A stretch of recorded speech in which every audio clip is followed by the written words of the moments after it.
በዜጎች ላይ በደል በሚያደርሱና ሕግ በማያከብሩ ከ200 በላይ ኤጀንሲዎች ላይ እርምጃ መወሰዱ ተገልጿል። የውጭ ሀገር ሥራ ስምሪት ሂደቱን የሚያከናውኑ ኤጀንሲዎች ግዴታቸውን በአግባቡ እንዲወጡ ለማድረግ በተደረገ ጥብቅ ክትትል ሕግ ጥሰው በተገኙ ከ200 በላይ ኤጀንሲዎች ላይ የግድ እርምጃ መውሰዱን የሥራና ክህሎት ሚኒስቴር አስታውቋል። በሌላ ዜና የኢራን የጦር ጀልባዎች በኦማን ባህር አቅራቢያ በተኩስ ጥቃት ተፈጽሞባቸዋል። ማርስክ ወደ በርበራ ወደብ የሚደረጉ የጭነት አገልግሎቶችን ለጊዜው ማቋረጡን አስታውቋል። በተመሳሳይ የሄዝቦላ ቡድን ጋር የተኩስ ልውውጥ ማድረግ አንፈልግም ስትል ሊባኖስ ገልጻለች። በዝርዝር እንመለከተዋለን። ፕሬዚዳንት ዶናልድ ትራምፕ ከኢራን ጋር የተደረሰውን የተኩስ አቁም ስምምነት ጊዜ ማራዘማቸው ተሰምቷል። ሁቲዎች ስምምነቱ ቢቀጥል እንኳን ተጨማሪ ውጊያ የማይቀር ነው ሲሉ አስጠንቅቀዋል። በሌላ ዜና ቻይና መካከለኛው ምስራቅ ወሳኝ መስቀለኛ መንገድ ላይ ነው ስትል አስጠንቅቃለች። ጤና ይስጥልኝ ክቡራንና ክቡራት የቻናሌ ቤተሰቦች፣ ለሰዓቱ የያዝኳቸውን አጫጭር ዘገባዎች ወደ እናንተ ይዤ ቀርብ ያለው እስከ ፍጻሜው ድረስ እንድትከታተሉኝ በአክብሮት እየጋበዝኩ የቻናሉ አዲስ ከሆናችሁ ሰብስክራይብ፣ ላይክ እና ሼር ማድረግ እንዳይዘነጋ። ወደ ዝርዝር ጉዳዮች አልፋለሁ። በዜጎች ላይ በደል በሚያደርሱና ሕግ በማያከብሩ ከ200 በላይ ኤጀንሲዎች ላይ እርምጃ መውሰዱ ተገልጿል። የውጭ ሀገር ሥራ ስምሪት ሂደቱን የሚያከናውኑ ኤጀንሲዎች ግዴታቸውን በአግባቡ እንዲወጡ ለማድረግ በተደረገ ጥብቅ ክትትል ሕግ ጥሰው በተገኙ ከ200 በላይ ኤጀንሲዎች የግድ እርምጃ መውሰዱን የሥራና ክህሎት ሚኒስቴር አስታውቋል። እርምጃው የተወሰደው በሰራተኞች ላይ በደል ካልደረሱ፣ የደሞዝ ክፍያ ካዘገዩና ሰነዶችን ካጭበረበሩ ኤጀንሲዎች ላይ ነው። አዲሱ የቴክኖሎጂ ስርዓት ማንኛውም ኤጀንሲ ያለበትን ቅሬታ ወይም ያለመግባባት በወቅቱ ካልፈታ ሲስተሙ በራሱ ኤጀንሲውን ብሎክ የሚያደርግበት አሰራር ዘርግቷል ተብሏል። ይህ ማለት ኤጀንሲው ተጨማሪ ሰራተኞችን መላክም ሆነ የስራ ውል ማደስ አይችልም። በተለይም በውጭ ሀገር ችግር የደረሰባቸውን ዜጎች ቅሬታቸውን ሲያቀርቡ ኤጀንሲው ችግሩን ፈቶ የዜጋውን ደህንነት ማረጋገጡ በሲስተሙ እስካልታየ ድረስ ስራውን መቀጠል አይችልም ነው የተባለው። ይህም የኤጀንሲዎች ለዜጎች መብትና ደህንነት ከፍተኛ ትኩረት እንዲሰጡ የሚያስገድድ እንደሆነ ተገልጿል። ወደ ውጭ ዜናዎች ስናልፍ የኢራን የጦር ጀልባዎች በኦማን ባህር አቅራቢያ በተኩስ ጥቃት ተፈጽሞባቸዋል። በኦማን የባህር ጠረፍ አቅራቢያ በኢራን የጦር ጀልባዎች በተሰነዘረ የተኩስ ጥቃት አንዲት የጭነት መርከብ ላይ ከፍተኛ ጉዳት የደረሰ ሲሆን እስካሁን ግን በሰው ሕይወት ላይ የደረሰ ጉዳት እንደሌለ ተገልጿል። ጥቃቱ የተፈጸመው ከኦማን በስተሰሜን ምስራቅ 15 የባህር ማይል ርቀት ላይ ሲሆን ከኢራን አብዮታዊ ዘብ ጋር ግንኙነት ያላቸው የጦር ጀልባዎች ወደ መርከቧ በመጠጋት ተኩስ ከፍተዋል። በጥቃቱም የመርከቧ የመቆጣጠሪያ ክፍል በከፍተኛ ሁኔታ የተጎዳ ቢሆንም ሁሉም የመርከቧ ሰራተኞች በሰላም መገኘታቸው ተረጋግጧል። የባህር ላይ ደህንነት ምንጮች እንደገለጹት የላይቤሪያ ሰንደቅ ዓላማን የምታውለበልበው ይህች መርከብ በሆርሙዝ የባህር ሰርጥ በኩል ለማለፍ ሙሉ ፈቃድ ነበረ። ይሁን እንጂ ከኢራን ጋር ግንኙነት ያላቸው ወገኖች መርከቧ ጥቃቱ ከመፈጸሙ በፊት የተሰጣትን ማስጠንቀቂያ ችላ በማለቷ እርምጃው እንደተወሰደባት እየገለጹ ነው።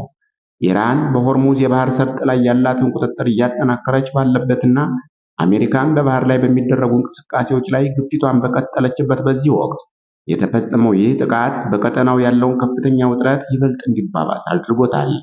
በሌላ በኩል ፕሬዚዳንት ዶናልድ ትራምፕ የተኩስ አቁም ስምምነቱን እንዲራዘም የወሰኑ ሲሆን ይህም ለዲፕሎማሲያዊ ንግግሮች ጠባብ ዕድል መኖሩን የሚያመለክት ቢሆንም በባህር ላይ እየተከሰቱ ያሉ መሰል ግጭቶች ግን ሁኔታው አሁንም ስጋት ላይ መሆኑን ያሳያሉ። ማርስክ ወደ በርበራ ወደብ የሚደረጉ የጭነት አገልግሎቶችን ለጊዜው ማቋረጡን አስታውቋል። የዓለማችን ግዙፍ የመርከብ ድርጅት የሆነው ማርስክ ወደ በርበራ ወደብ የሚደረጉና ከወደቡ የሚወጡ አዳዲስ የጭነት ቦታ ማስያዣዎችን ለጊዜው ማቋረጡን በይፋ አስታውቋል። ኩባንያው ለዚህ አስቸኳይ ውሳኔ ምክንያት የሆነው በመርከብ የጉዞ መርሃ ግብር ላይ የተደረገ ለውጥ መሆኑን የገለጸ ሲሆን ይህም ውሳኔ በተለይ በርበራን እንደ አማራጭ የንግድ በር ለምትጠቀመው ኢትዮጵያ ከፍተኛ ተጽዕኖ ይኖራል ተብሎ ይገመታል። ከቅርብ ዓመታት የበርበራ ወደብ ለኢትዮጵያ ወሳኝ የሆኑ እንደ ማዳበሪያና እህል ያሉ ምርቶችን ለማስገባት ትልቅ ሚና እየተጫወተ የሚገኝ በመሆኑ የአገልግሎቱ መቋረጥ በቀጠናው የንግድ እንቅስቃሴ ላይ የራሱ ጥላ ማረፉ አይቀሬ ነውም ተብሏል። ማርስክ አዳዲስ የጭነት ጥያቄዎችን መቀበል ቢያቆምም ቀደም ብለው የተጫኑና በጉዞ ላይ የነበሩ ንብረቶች በታቀደው መሰረት መድረሳቸው እንዲገቡ እንደሚያደርግም አረጋግጧል። በተጨማሪም ድርጅቱ ደንበኞቹ የአቅርቦት ሰንሰለታቸው እንዳይስተጓጎል አሁንም አገልግሎት እየሰጡ ያሉትን የጅቡቲ፣ የሞቃዲሾና የሞምባላ ወደቦችን እንደ አማራጭ እንዲጠቀሙ ጥሪ አቅርቧል። በሌላ ዜና የሂዝቦላ ቡድን ጋር የተኩስ ልውውጥ ማድረግ አልፈልግም ስትል ሊባኖስ ገልጻለች። የሊባኖስ መንግስት ከሂዝቦላ ጋር ግጭት ውስጥ መግባት እንደማይፈልግ ገልጿል። ጠቅላይ ሚኒስትር ነዋፍ ሳሌም በኢራን ከመደገፍ የሂዝቦላ ቡድን ጋር የተኩስ ልውውጥ ማድረግ አንፈልግም ሲሉ ተናግረዋል። ሳሌም ግጭት ውስጥ አንገባም ማለት አቋማችንን ማዳከም ተደርጎ ሊወሰድ አይገባም ብለዋል። ጠቅላይ ሚኒስትሩ ይህንን ያሉት ከፈረንሳይ ፕሬዝዳንት ኢማኑኤል ማክሮን ጋር በነበራቸው ውይይት ሲሆን ሊባኖስ ጦርነቱን ለማቆም ከእስራኤል ጋር የቀጥታ ውይይት ለመጀመር ዝግጁ ናት በማለት ተናግረዋል። ሁለቱ መሪዎች በፈረንሳይ ባደረጉት ውይይት ፕሬዝዳንት ማክሮን ሊባኖስ ግጭቱን በድርድር ለመፍታትና በህጋዊ መንገድ ለማስወገድ የምታደርገው ጥረት የሚደነቅ ነው ብለዋል። የአውሮፓ ሀገራት በእስራኤልና በሊባኖስ መካከል የተደረገው የ10 ቀን የተኩስ አቁም ስምምነት ዘላቂ እንዲሆን እየሰሩ እንደሚገኙ ገልጸዋል። ፕሬዚዳንት ትራምፕ ከኢራን ጋር የተደረሰውን የተኩስ አቁም ስምምነት ጊዜ አራዝመዋል። ሁቲዎች ስምምነቱ ቢቀጥል እንኳን ተጨማሪ ውጊያ የማይቀር ነው ሲሉም አስጠንቅቀዋል።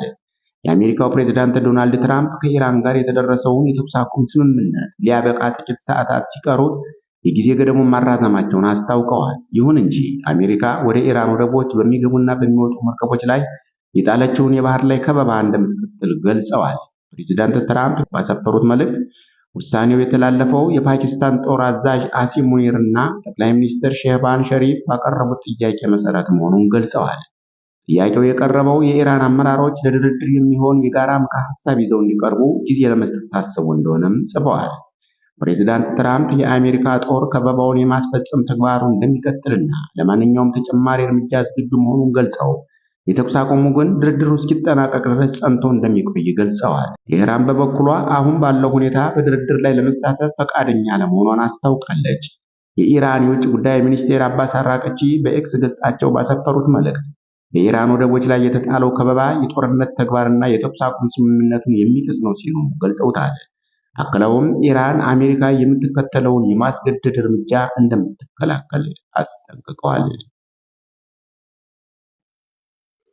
ቻይና መካከለኛው ምስራቅ ወሳኝ መስቀለኛ መንገድ ላይ ነው ስትል አስጠነቀቀች።